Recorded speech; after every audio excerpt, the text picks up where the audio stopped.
order. Mr. Schilling, would you like to start? Thank you very much. Dave Schilling from the Legal Department, and I present you today with a retainer agreement for Eubanks and Associates, the public interest law firm that has represented us in the Houston South case. As a result of that case and the Judge Pratt's ruling in the county's favor, the United States Forest Service has revised or put out what's called a supplemental information report on their environmental assessment. And so that's sort of a separate action from the appeal that we have Eubanks under retainer for right now. So this retainer would relate to an analysis of any comments that the county and the parties come up with. So the Forest Service has put out this supplemental report. The county, the Hoosier Environmental Council, the Indiana Forest Alliance, Monroe County Environmental Commission, and Dave Simcox have a chance to have 30 days, which ends on November 7th, to provide comment on this new report.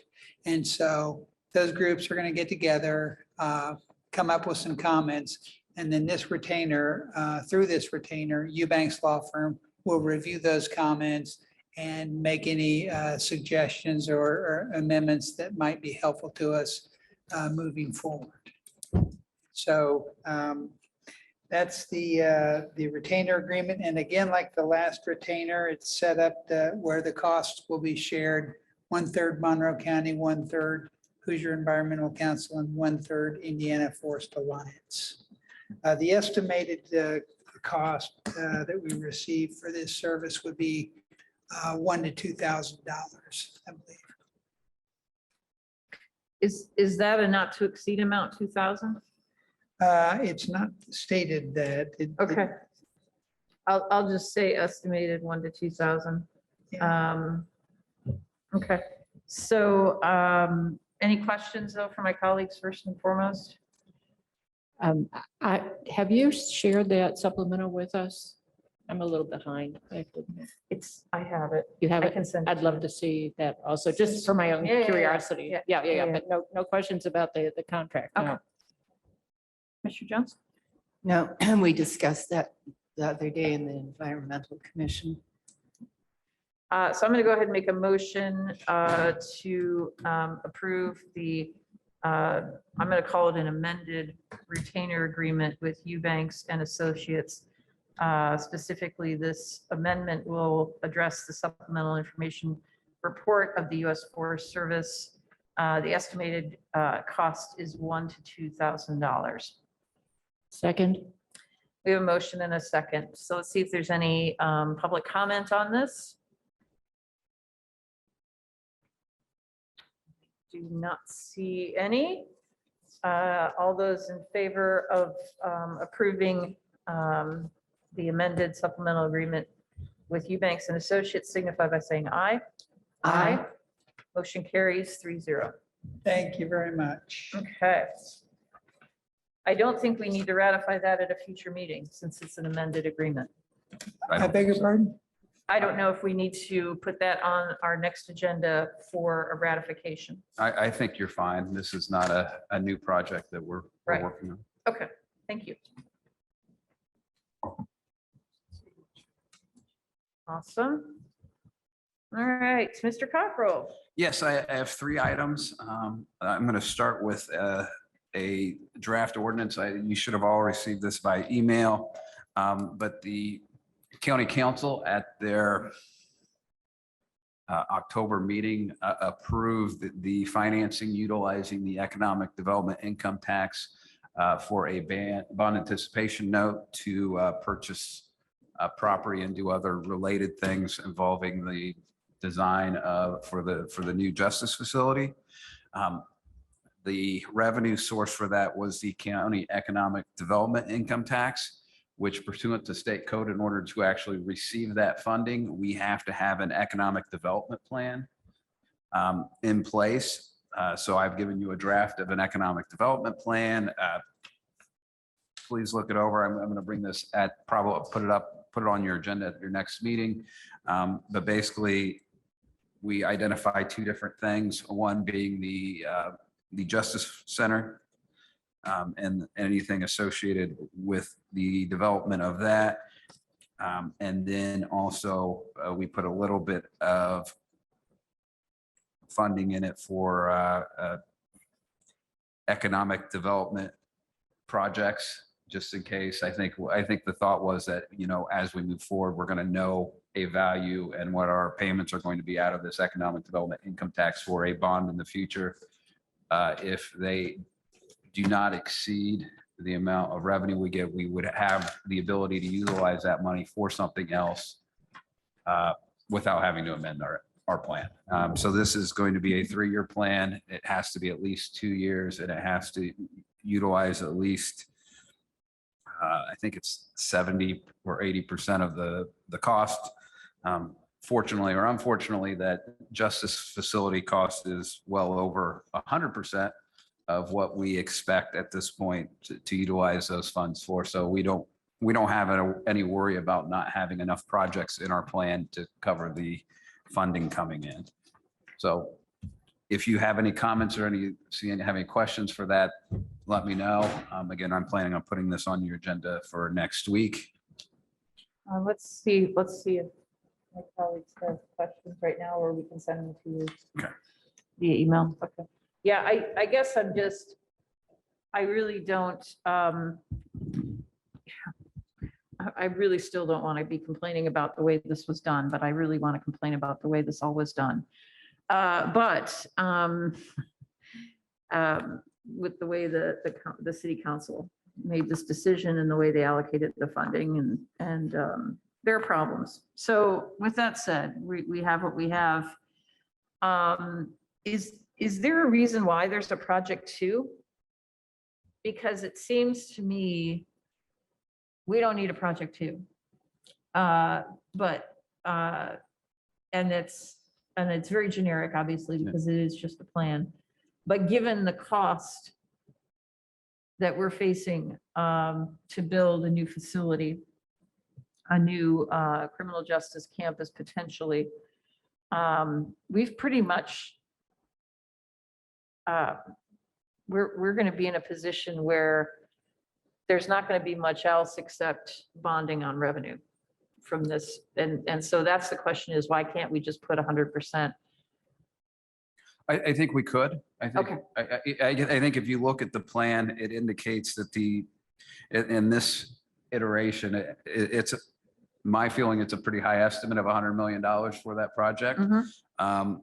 But I think that would more than cover 3 years of revenue, which would be a little over 30 million. I think you could utilize it. I think the only reason to keep that project 2 in, and again, if you guys want it removed, we'll remove it. The only reason to is, you know, at some point in time, we're going to know our annual costs for the bond repayment. And that annual cost should be below our revenue level, right? Because we don't want to, we need some bond coverage in that place. So at some point in the future, there will be, now we can always amend the plan. So that's the way to get in the cost of the bond itself, is what you're saying. Okay.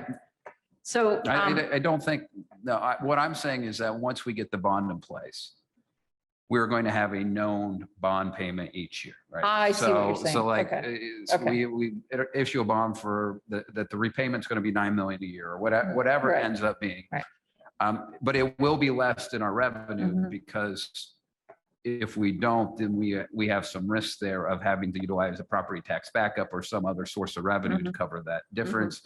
We've always, and historically, we've always stayed away from being at that close to the edge. So Right. at some point in time, we will structure the bond so that we should have additional revenue in this fund that we could utilize for other things. Now, we may decide we want to have a certain level of fund balance to make sure that if we do have a bad year in income tax, that we can still make our bond payments. We'll work on all those issues. But that would be the only reason to keep this in. Again, I don't anticipate asking or coming to any kind of conclusion in the next 2 to 3 years that we have all this extra and that we Mhm. can spend it for something else. So we can always remove that if that's your comfort level. And if something came up between now and 3 years from now, we can amend this, correct? Yes. Okay. That was my other concern. Okay. All right. And that's going to be on our agenda next week? Yes. Okay. The second item I have, and I think it's best explained with, we got the second appraisal on the Fulton Pike property. It made it so the average of the two appraisals was less than the purchase price on our purchase agreement with the seller. Talked to the seller, not, but in their mind, it made the purchase price go from 10,020,000 to 10,010,000. So it wasn't a huge amount.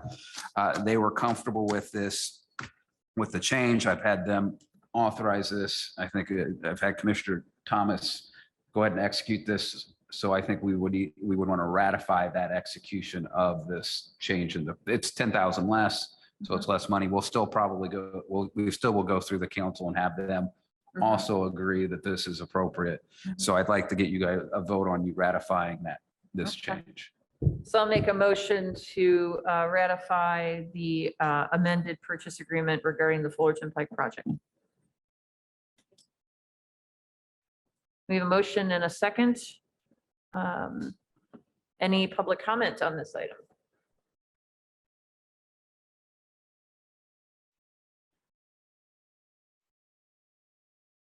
See none.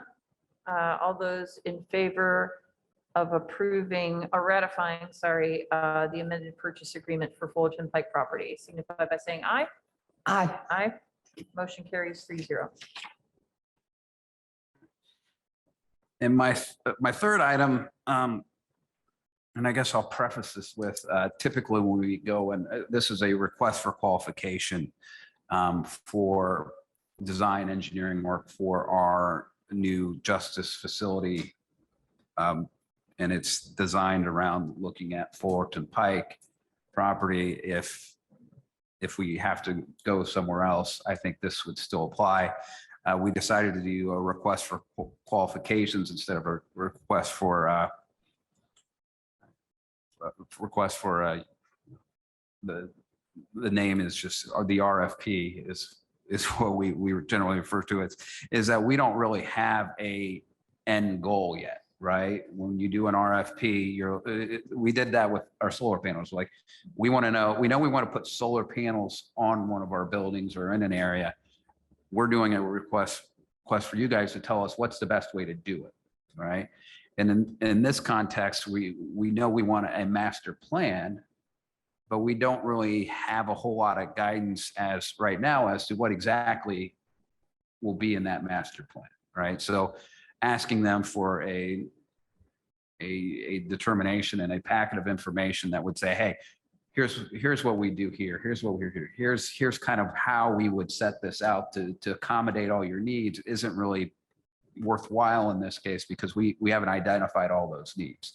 So what we're doing is a request for qualification so that and the intent is to send this to the 3 people in Indiana who we know do jail design and do this type of master planning services, is to ask them to show us their qualifications, give us some ideas of what they've done in the past, and then do a review and probably interview process to help determine which vendor we should use for this property. I think there are probably 2 areas from this document that I really want to highlight.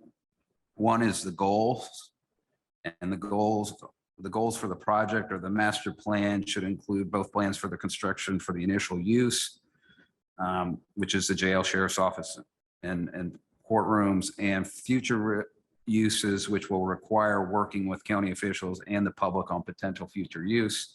The jail will include adequate space for the current needs of the county and have additional space for future expansion.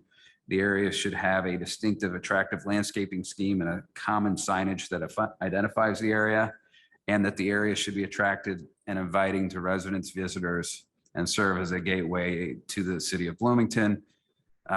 Those are kind of the goals. It also includes a kind of a history and all that of what we've done. But I think the other thing that I want to make sure you're aware that's in here are, we identified a committee, if you will, of people who will look and do the scoring of the materials received and conduct the interviews. I think that the thought is that the interviews would be conducted, but it would be much like what we did with the convention center interviews, where it would be a group of people, but the public would be invited. They could be here to look. Members of the CJRC could certainly come in and give and review and look at all those things. But the selection committee that is in this document is the Monroe County Fleet and Building Manager, David Gardner with ASI, the sheriff-elect, or his designee, the commissioner administrator, and someone from the legal department. I think that gives you a core group who have looked at these things, who have done these kind of scoring processes before, and includes the people who are going to have to maintain and work on the building, so that they have some of those more technical things to look at. So I think this, I did receive some comments from Angie this morning that haven't been incorporated in this. I think she had a few. I think some of them are kind of the RFP process kind of questions we'd asked, so they may not be appropriate for this. But I guess the goal is to get this out to the 3 vendors as early as possible with getting the submittals back either right before or right after Thanksgiving, depending on how that works. So I just wanted to make sure you're comfortable with this process and moving forward this way. If so, then I'll incorporate, and I'll work with Molly to incorporate Angie's changes that are appropriate, and then get them out to the vendors yet this week, so we can give them time to make sure they can give us the information we're requesting. Commissioner Githens? Yeah. Sounds like a lot. But yeah, it seems like a reasonable way to go. Commissioner Johnson? Yes, we need to move forward on this, and this is a good way to do it. So I haven't seen the document yet, but I'm sure we could review it. A couple of questions I have is this specifically about a specific piece of property? Or is this because we're still not done, right, with the geotechnical studies, et cetera? And we still don't know what the city plan commission is going to do and the city council is going to do. This does not specifically name or address the Fulton Pike property. Mhm. And I think that's another reason to do an RFQ. I think what Right. an RFQ is basically show us what you've done, Right, show us, how you've done it. Right. Theoretically, Right. and let us know who you are. And so we use that information to decide, we like their methods, we like those kind of things, and not have them tie it to a site that we have, Right. so that they don't have to put a There- lot of effort and a lot of work into looking at a site that we don't know Right. what we're going to use, Right. putting effort into creating something that we don't know is what we want. Part of this process is having them work with our local leaders to kind of determine, when we master plan, what do we want to master plan for? Right. What types of uses are best, and Right. those kind of things. That's part of this Right. whole process. so they're basically demonstrating the kinds of things they've built elsewhere or that could be built. Is there a component here to bring them in for sort of a show and tell? So this process reminds me of when we did the last voting machine lease purchase. And what we did is we had the different certified election equipment vendors come in here to Nat U Hill and set up displays. And we had not just the committee, but we kind of opened it up to the election board and the public and others to come and look at the equipment. And being vendors in this field, I would assume they all have displays and are able to talk through some things. And I think that would be really helpful for CJRC members, and then potentially we could open it up for an hour or so to the public as well, if they wanted to come in and look at some of these things and ask questions too, because, you know, they're going to be informing us all along the way. So is that something we can put into this request? I guess I see this process as much closer to what we did when we went through the convention center process, where we had the vendors come in and make presentations. To me, the difference is when we bought the election equipment, we were doing with specific pieces of equipment and how people can actually interact with those pieces of equipment. We're not really going to have pieces of equipment here, right? So I think it's fully fair to say, you know, I think this does contemplate an interview process. I think the interview process could be open to the public, and so the public can come in and hear and see the same things as we do. I am thinking of whether it's not included now, but whether we could include in here kind of every vendor has to have like a half-hour time where the public could come in and talk to them, and if we could have all those at the same time. I mean, to me, that's a scheduling issue that I don't want to put in this document, but I certainly think we could put in that the interview would, a component of the interview process would include a question and answering session with the public, and how that would be organized is to be determined, right? If we decided to do, and it worked with everybody's schedule to do all these interviews on the same day, which in my mind would be ideal, then, you know, at the end of that day, then have like at 5 o'clock, have a half hour or an hour or however long question and answering session where the public could come in and talk to each vendor individually. I think that would be a better organization than how we dealt with the election equipment, just because the election equipment was much more hands-on. Right, we had a vendor there, you know, we had vendors all over the room and that. Right. So I think we could capture the spirit of that thought. I would just think that if there is something they may want to bring something to display images and models or whatever, because they've done that for other conventions / meetings around the state that I've heard about. I haven't seen it. And so that may be something that we can invite them to do. What do you think? I think that's a good way to handle it. I think probably presentations are more beneficial at this point than visual aids, whatever. Yeah, and in the copy, and I apologize if you haven't seen it, it says the committee will request presentations from each submitter of these presentations will be open to the public. So, you know, we do have a public component already discussed. And I will probably add some language there that says that potentially you may be potentially be requested to be around for question and answer session from the public as part of that presentation. I think my concern is as well is that I know there'll be a very small group that will be part of this initial decision-making process. But we want to ensure that if we can do it, that we organize this, that it would take place when there's supposed to be a community justice response committee, reform committee meeting, if possible. But I don't know. I just think that would be ideal, Yes. because then you're going to get a pretty wide audience of interest. So, okay. All right. Nothing we need to do on that though, right now.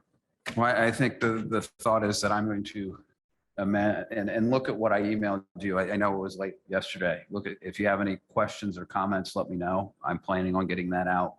I'm not in the office on Fridays, so by the end of the day tomorrow, I'm planning on having that out to the vendors.